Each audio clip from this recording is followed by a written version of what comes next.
He didn't plan to be a hero that night, just a man sipping coffee, lost in the rhythm of rain and memory.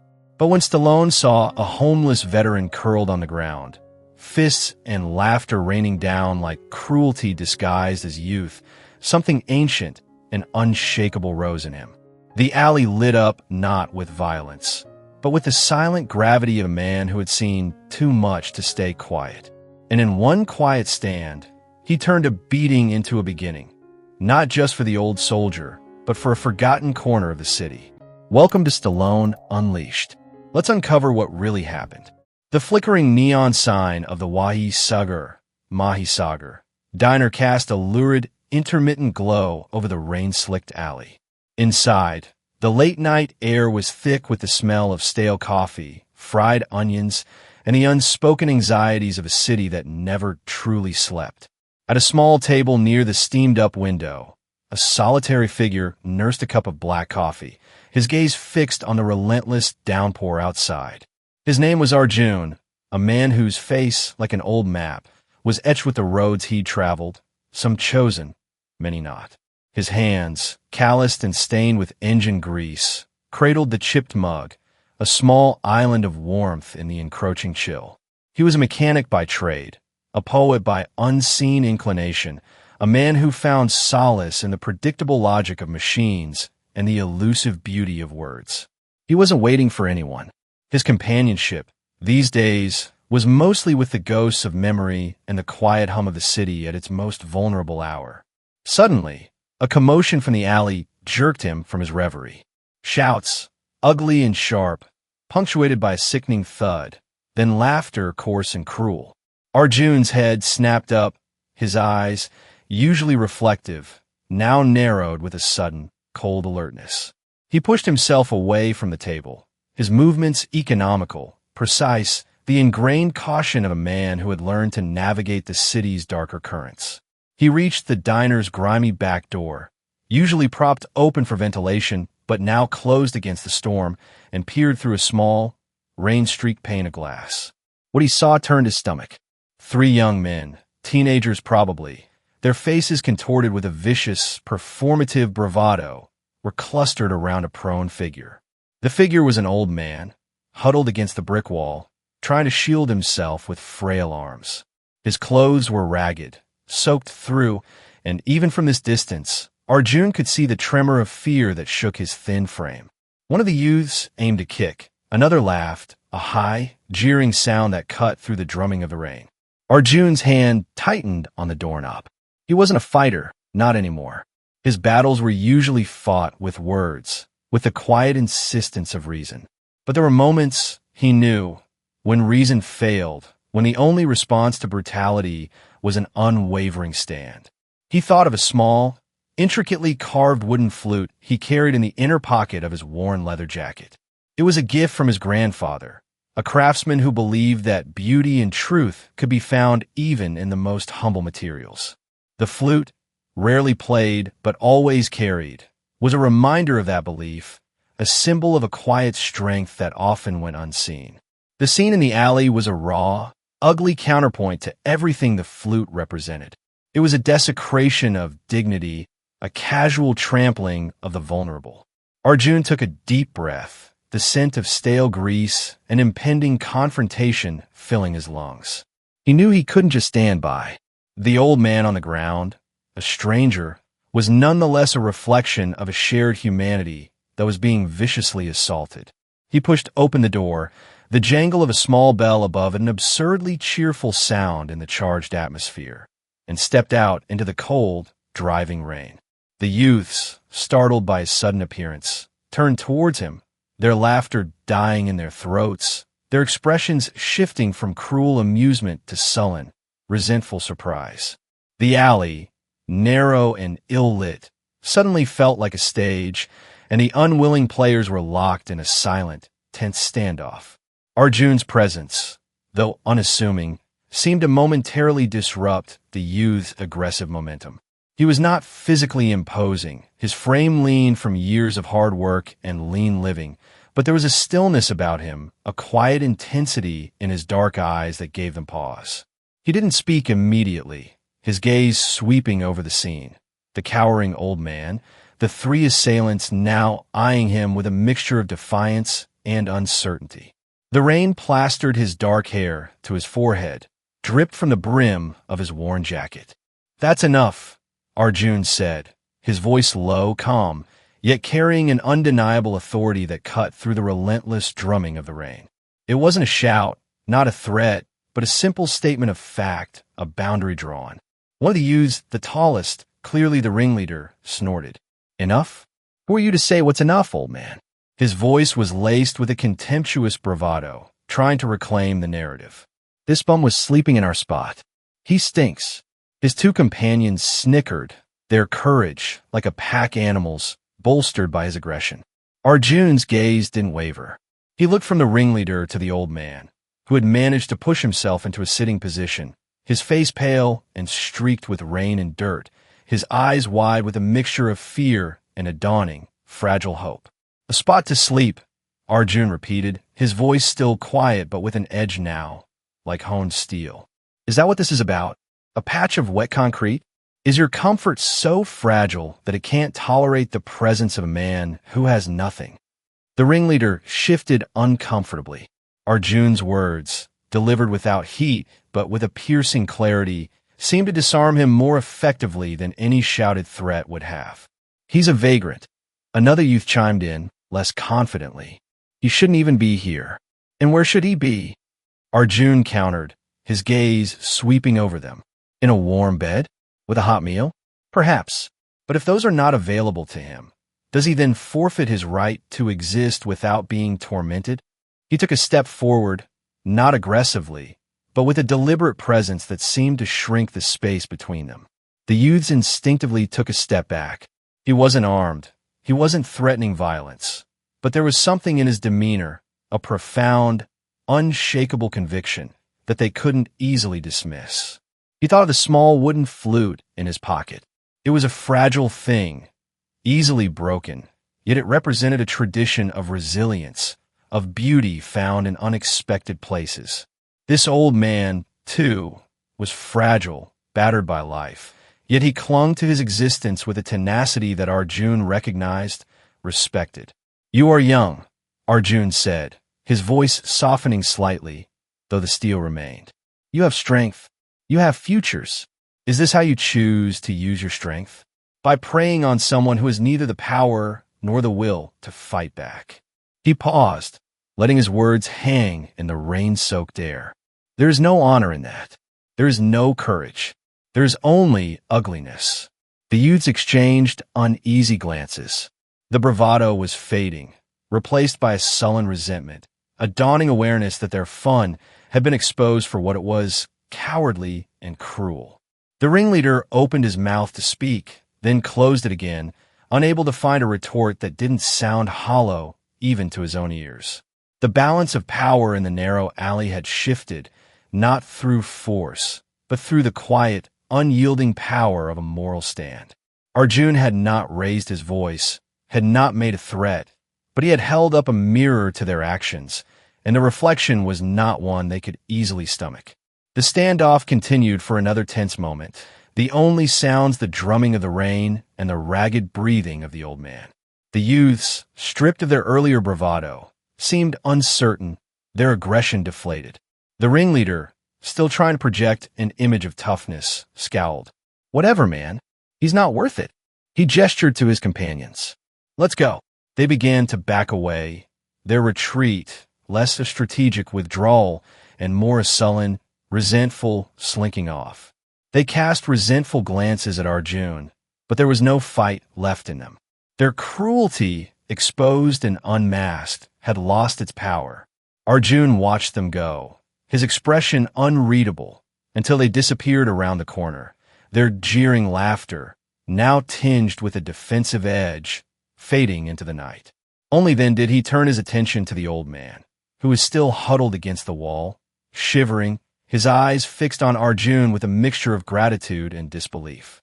Arjun approached him slowly, his movements gentle, non-threatening. "Are you hurt, my friend?" he asked, his voice soft. The old man shook his head, though he winced as he tried to straighten up. "Just scared." and cold. His voice was a hoarse whisper. Did they do this sometimes? The young ones. Think it's a game. Arjun knelt beside him, ignoring the dampness seeping into his trousers. He saw a cut on the old man's forehead, a dark bruise forming on his cheek. That's more than a game, Arjun said, his voice tight with a controlled anger. That's cruelty.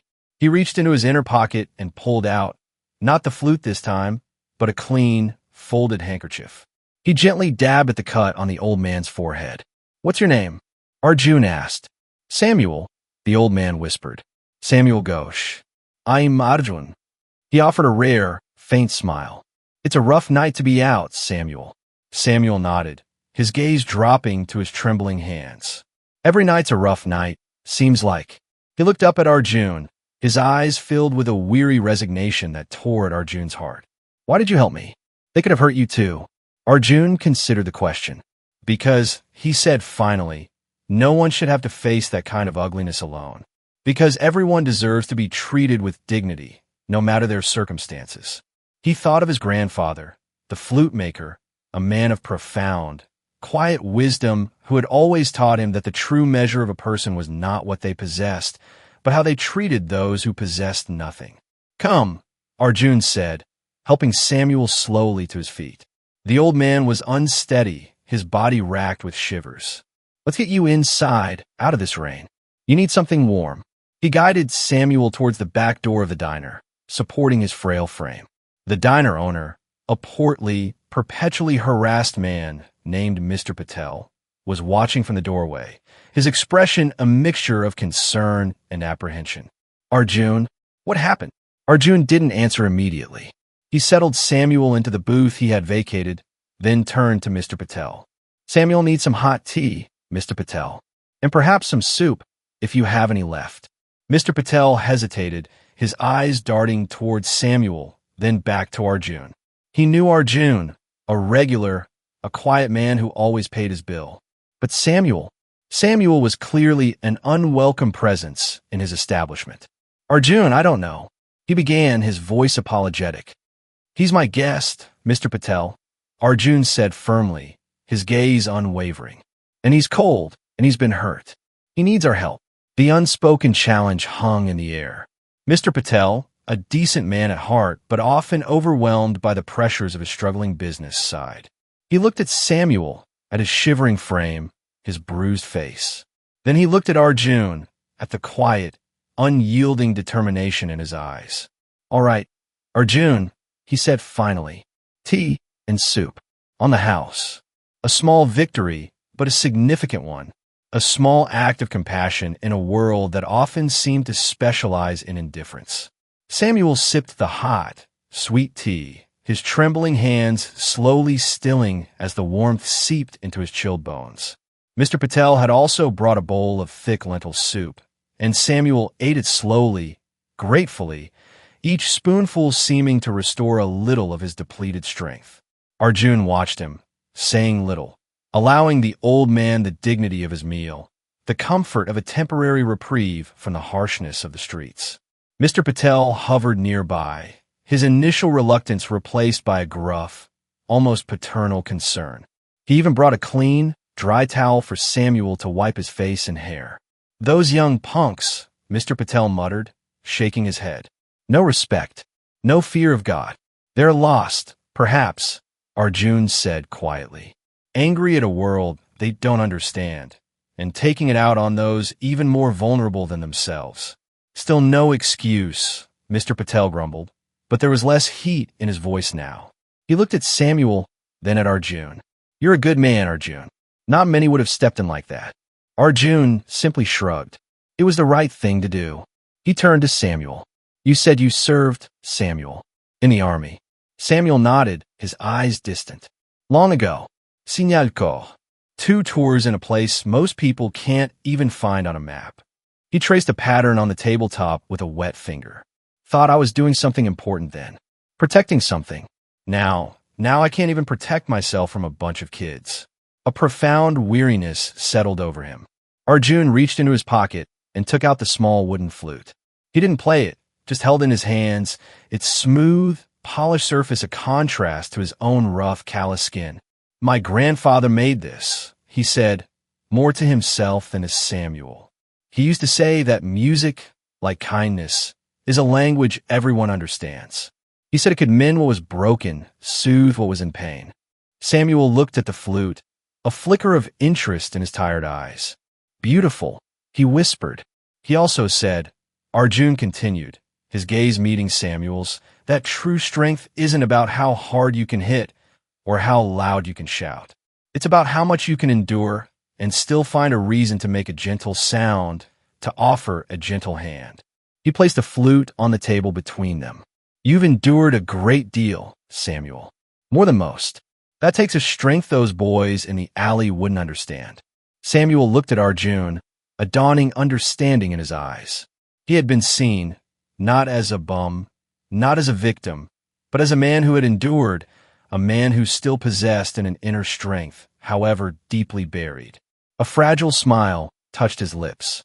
"Your grandfather," he sounded like a wise man. "He was," Arjun affirmed. "He believed in the quiet power of dignity, in the resilience of the human spirit. He believed that no one is ever truly lost, as long as someone is willing to listen to their song, however faint it may be."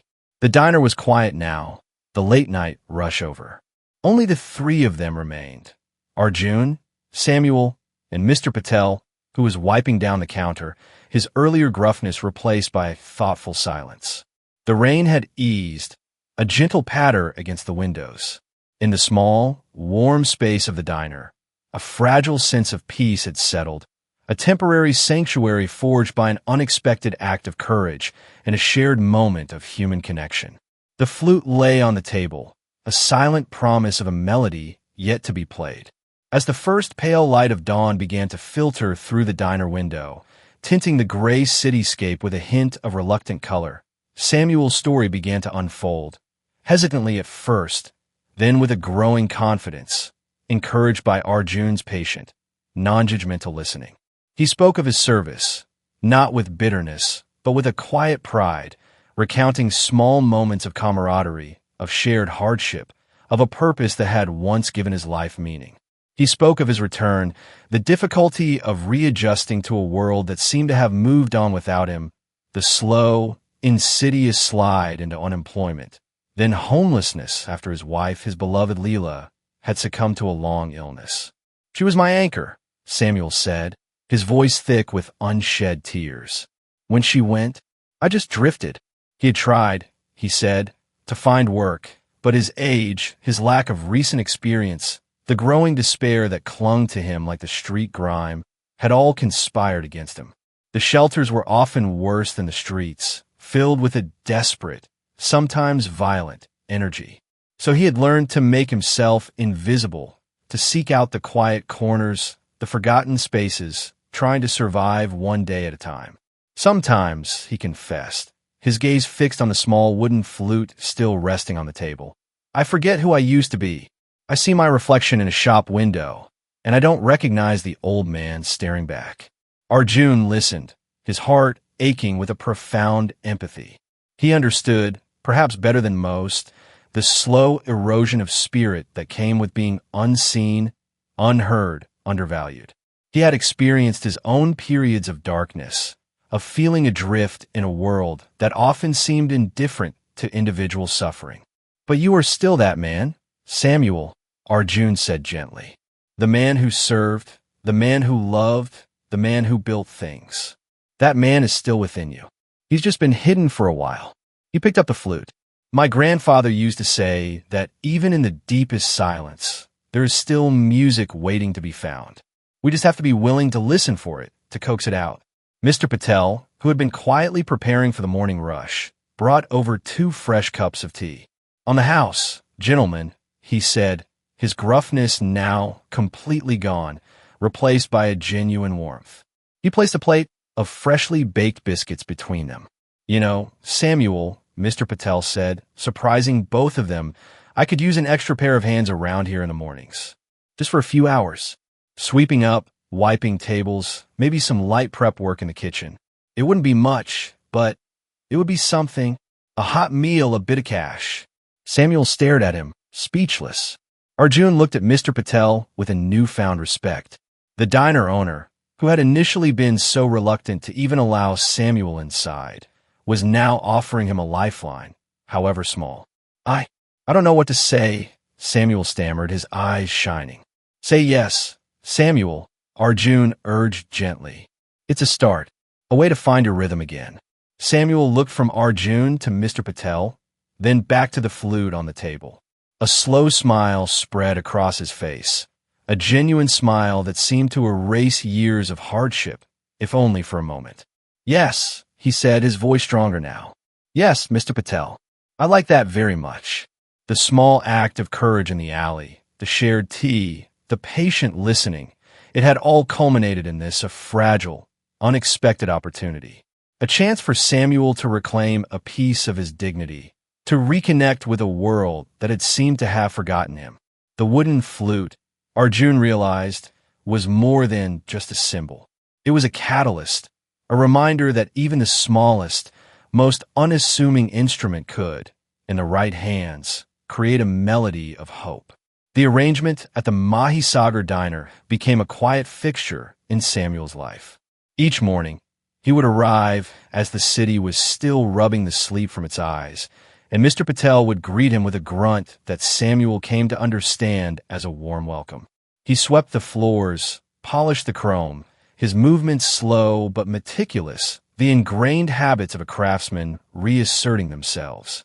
He took pride in his work, however humble, and the diner, under his quiet care, seemed to gleam a little brighter. Arjun would often stop by for his morning tea, and he and Samuel would share a few quiet words, a comfortable camaraderie developing between them. Samuel, with a regular meal in his belly and a small amount of money in his pocket, began to look different. The haunted, weary expression in his eyes was slowly being replaced by a quiet dignity, a rekindled spark of self-respect. He even managed to find a place at a cleaner, more orderly shelter, one that offered counseling and assistance for veterans. He started attending a support group, sharing his story, listening to the stories of others. He was still a long way from reclaiming the life he had lost, but he was no longer adrift. He had found an anchor, a purpose, however small. One afternoon, Arjun found Samuel sitting on their usual park bench, not reading a tattered newspaper, but holding a small, worn notebook and a pencil, his brow furrowed in concentration. "What are you writing, Samuel?" Arjun asked. Samuel looked up, a shy smile on his face. "Just thoughts," he said. "Memories. Things I haven't allowed myself to think about for a long time. It helps, somehow, to put them down on paper." He showed Arjun a page. It was filled with surprisingly neat handwriting, recounting a small, vivid memory from his army days, a moment of unexpected beauty amidst the ugliness of conflict. "You have a poet's heart, Samuel," Arjun said, genuinely impressed. Samuel blushed. Just an old soldier's scribbles. But he was pleased. He had found another way to give voice to his story, to reclaim the parts of himself that had been silenced for so long. Arjun still carried the wooden flute, and sometimes, in the quiet of his small apartment, he would play it, soft, melancholic melodies that spoke of endurance, of hope, of the fragile beauty of the human spirit. He thought of Samuel, of Mr. Patel, of the unexpected connections forged in a rain-swept alley. He knew that the world was still a harsh place, filled with indifference and cruelty. But he also knew that small acts of courage, of compassion, could create ripples, could change lives, could, in their own quiet way, make the world a little more harmonious. The incident with the youths in the alley had faded into a bad memory, but its consequences had been profound. It had brought two solitary men together, had opened a door for a forgotten veteran, and had reminded a cynical diner owner of his own capacity for kindness. It had shown Arjun, once again, the enduring truth of his grandfather's wisdom, that even in the darkest of nights, a single, well-played note, or a single, well-aimed act of courage could illuminate the path forward. Months passed. The seasons turned. Samuel, with the steady support of the Veterans Program and the quiet encouragement of Arjun and Mr. Patel, was slowly but surely rebuilding his life. He had secured a small, subsidized room of his own, a tiny space he kept meticulously clean and tidy. He still worked a few hours each morning at the diner, his presence a familiar and welcome part of the Mahisagar's rhythm. He continued to write in his notebook, his soldier's scribbles filling page after page with memories, observations, and even a few tentative poems. One crisp autumn afternoon, almost a year to the day since their first encounter in the alley, Arjun found Samuel sitting on their park bench. But this time, Samuel wasn't alone. Beside him sat a woman, her silver hair neatly coiffed, her eyes bright and intelligent. She was listening intently as Samuel read aloud from his notebook. Samuel looked up as Arjun approached, his face breaking into a wide, genuine smile. "Arjun, my friend, come, join us." He gestured to the woman beside him. "This is Eleanor. We met at the Veteran Support Group. Eleanor is a retired teacher and a poet herself." Eleanor extended a graceful hand to Arjun. "Samuel has told me so much about you, Arjun, about your kindness, your courage. It's an honor to finally meet you." Arjun, usually a man of few words, found himself uncharacteristically moved. He saw the light in Samuel's eyes, the easy companionship between him and Eleanor. Samuel, the forgotten veteran, the man who had been invisible for so long, was now seen, heard, valued. He was no longer just surviving. He was beginning to thrive. Samuel was just sharing one of his new poems, Eleanor said, her voice warm with admiration. "It's about resilience, about finding music even in the silence." Samuel, blushing slightly, looked at Arjun. "It was inspired in part," he said, his gaze drifting to the worn leather jacket where Arjun always kept the flute, "by a certain wise craftsman and the beautiful instrument he created." Arjun felt a lump in his throat. He reached into his pocket and took out the small wooden flute. He hadn't played it in public for years, but now, in this quiet parquet, with his friend beside him and a new friend who understood the language of the heart, it felt right. He raised the flute to his lips. He didn't play a complex melody, just a few simple, clear notes, a quiet song that seemed to capture the essence of their shared journey. The pain, the endurance, the unexpected grace of human connection.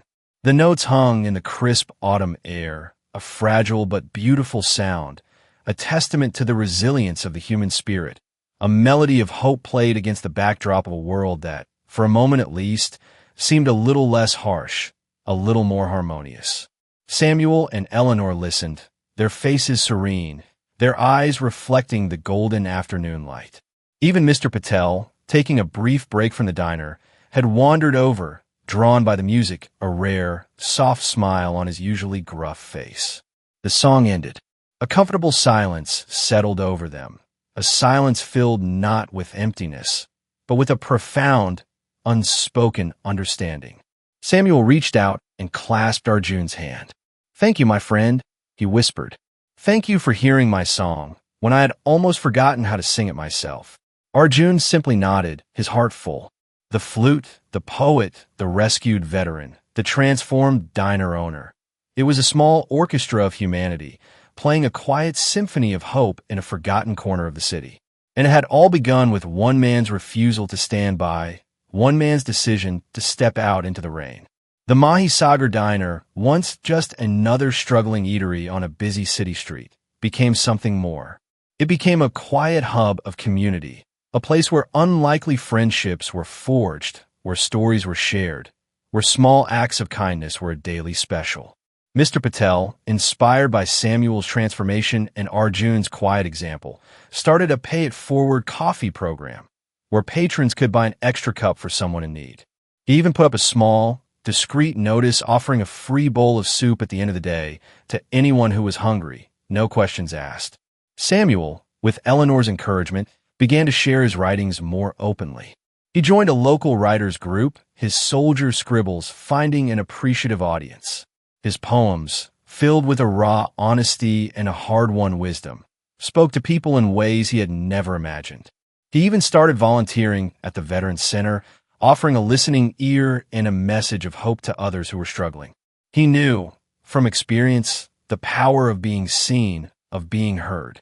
Arjun continued his quiet life, his days filled with the familiar rhythms of his mechanic shop, his evenings often spent in solitary contemplation, or sometimes in the quiet company of Samuel and Eleanor.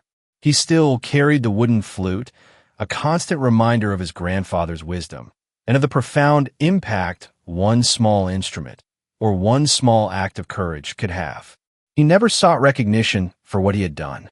That wasn't his way. His reward was in seeing Samuel's transformation, in witnessing the subtle but significant shifts in his small corner of the world. He understood that true change often happened not through grand pronouncements or dramatic interventions, but through the persistent, patient cultivation of empathy, through the unwavering belief in the inherent dignity of every human being.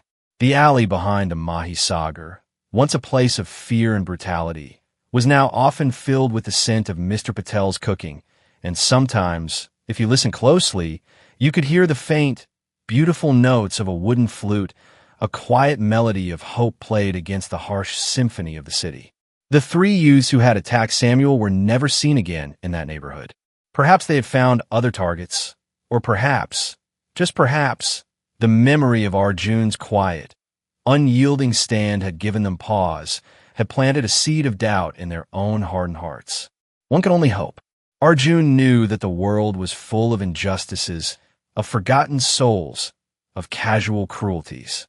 But he also knew that it was full of quiet heroes, of unexpected allies, of resilient spirits who refused to be silenced. And as long as there were people like Samuel, like Eleanor, like Mr. Patel, and like himself, willing to listen, willing to stand, willing to offer a gentle hand or a gentle song, there would always be hope. The knot of memory, the small wooden flute, lay in his pocket, a silent promise to keep listening, to keep playing, to keep believing in the music that could be found even in the deepest silence. The story of Samuel Ghosh and Arjun, the quiet mechanic, became a soft-spoken legend in the neighborhood around the Mahi Sagar. It wasn't shouted from rooftops, but whispered in appreciative tones, a testament to the unexpected ways kindness could blossom in the most barren of urban landscapes. People who had once hurried past Samuel on the street, averting their eyes, now greeted him with a nod, a smile. He was no longer invisible. He was Samuel, the writer, the veteran, the man who worked at the diner, a part of their community.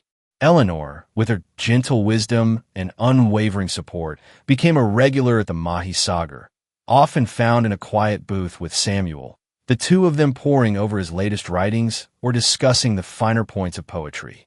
Their companionship was a quiet beacon of warmth, a testament to the fact that it was never too late to find connection, to find joy. Arjun, ever the quiet observer, watched these transformations with a deep, internal satisfaction. He rarely spoke of the incident in the alley, but its impact resonated in his every interaction, in the subtle way he moved through the world, always watchful, always ready to offer a silent strength to those in need. His workshop, filled with the scent of oil and metal, remained his sanctuary, but his heart had opened a little wider, his understanding of human resilience deepened by his friendship with Samuel. The wooden flute, his grandfather's legacy, had found a new resonance. It was no longer just a personal memento, but a symbol of the power of art, of empathy, to heal and to connect. Sometimes, on quiet evenings, when the city's roar subsided to a distant hum, he would sit by his window and play, not for an audience, but for himself, for the ghosts of memory, and for the enduring hope that even the most discordant notes could eventually resolve into a kind of harmony. The Mahi Sagar continued to thrive, not just as a business, but as a true community gathering place. Mr. Patel, his gruff exterior permanently softened, often spoke of Arjun's courage and Samuel's quiet dignity as the turning point. The moment his diner had become more than just a place to eat. He even framed a small, handwritten poem of Samuel's, a simple verse about finding light in darkness, and hung it near the cash register, a daily reminder of the extraordinary things that could happen when ordinary people chose to care. The city, with its relentless pace and its myriad of human dramas, largely remained indifferent. But in this small corner, a seed of compassion had been planted, and it was taking root, its branches slowly, quietly spreading. And Arjun, the man with the calloused hands and the poet's soul, knew that this was enough. This was the work that mattered. The quiet, persistent, often unseen work of mending the broken pieces, of listening for the unheard songs, of ensuring that every human story, however humble, was treated with the dignity it deserved. The flute in his pocket was a promise, and he, in his own steadfast way, would continue to keep it. The legacy of that rainy night in the alley extended in ways Arjun could never have anticipated. Young people in the neighborhood, hearing the story, began to see the homeless not as nuisances, but as individuals with stories, with pasts. A few even started volunteering at the local shelters, inspired by the ripple effect of Arjun's single act of intervention. The Mahi Sagar's Pay It Forward board was always full, a testament to the quiet generosity that had been awakened. Samuel, encouraged by Eleanor and Arjun, eventually compiled his writings into a small, self-published book of poems and reflections titled Echoes from the Alley. It didn't become a bestseller, but found its way into the hands of those who needed to hear its message of resilience and hope. Other veterans, people struggling with loss, individuals who felt unseen by the world. Each copy sold, each appreciative letter Samuel received, was a quiet victory, a validation of his journey from invisibility to voice. He dedicated the book, simply, to Arjun, who taught me to listen for my own song, and to Mr. Patel, who gave me a stage, however small, to sing it. Arjun, when presented with his copy, was typically understated, but the pride in his eyes was unmistakable. He kept the book in his workshop, alongside his tools and his own well-worn volumes of poetry, a tangible reminder of the power of human connection. He still visited Samuel and Eleanor regularly, their friendship a steady comfort in his otherwise solitary life. Sometimes they would sit in the parquet, not far from the bench where he had first offered Samuel a cup of tea, and Samuel would read his latest poems, his voice stronger now, filled with a quiet confidence. Arjun would listen, the wooden flute resting in his lap, a silent accompanist. He knew that the world's problems were vast, its injustices deeply entrenched. He couldn't fix everything, but he had learned, through his grandfather, through his own experiences, and now, through Samuel, that one person, acting with integrity and compassion, could illuminate a small corner of the darkness. And sometimes that small illumination was enough to show others the way. The city continued its relentless rhythm, its symphony of noise and silence, of struggle and triumph. But for Arjun, and for those whose lives he had touched, there was a new melody woven into its fabric, a quiet, persistent tune of hope, resilience, and the enduring dignity of the human spirit. The flute remained his companion, a reminder that even the most humble instrument, in the right hands, could speak a profound and universal truth. And he, Arjun, the quiet mechanic, the unseen poet, would continue to play his part, one note, one act of kindness at a time.